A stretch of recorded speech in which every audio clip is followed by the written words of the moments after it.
We have all heard that Iran is the most active state sponsor of terrorism in the world. But who is really behind it, and how is it funded? The Islamic Revolutionary Guard Corps, known as the IRGC, is the culprit. From the outside, it may seem as if the IRGC is simply another branch of the Iranian military. However, from the inside, it is clear that this unchecked terrorist paramilitary force, empowered by the supreme leader, has dug its claws into nearly every aspect of Iran's economy, as well as Iranian society, and uses these financial gains to fund terrorism on a global scale. Since 2005, the IRGC has seized control of about 35% of the Iranian economy's labor and financial markets. It has a stranglehold on the construction of roads, buildings, airports, nuclear facilities, and most other infrastructure. Additionally, major Iranian banks, oil companies, agriculture associations, telecommunications, and even food companies answer directly to the Revolutionary Guards Corps. The IRGC control dozens of sectors of the Iranian economy, including 14 conglomerates that account for much of Iran's GDP. Supreme Leader Khamenei's monopoly of the Iranian economy came about by illegally seizing property from the Iranian people. The IRGC has prevented Iran's free market from flourishing, severely damaging the national economy and the welfare of the people of Iran.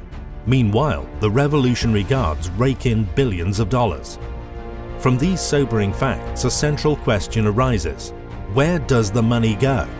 While billions of dollars have been plundered and embezzled, going directly into the pocket of the mullahs and the IRGC commanders, most of the profits of this vast empire fund ventures of a much greater concern, including the Iranian nuclear program, domestic suppression, and terrorism abroad.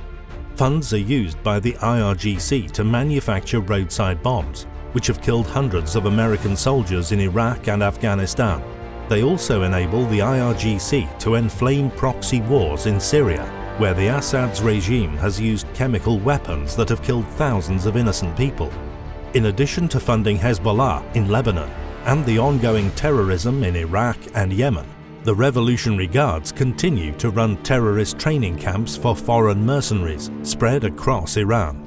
As a result, no viable private sector remains in Iran. Doing business with Iran is to do business with the IRGC. Any business dealings or economic ties with Iran indirectly fund terrorism.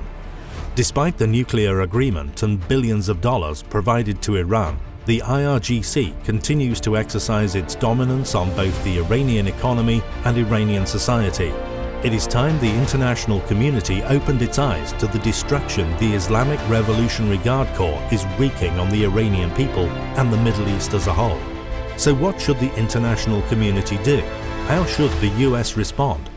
It is time the United States blacklisted the Iranian Revolutionary Guards, designating the IRGC what it is, a foreign terrorist organization, to prevent it from funding terrorism, further destabilizing the Middle East, and undermining global peace and security.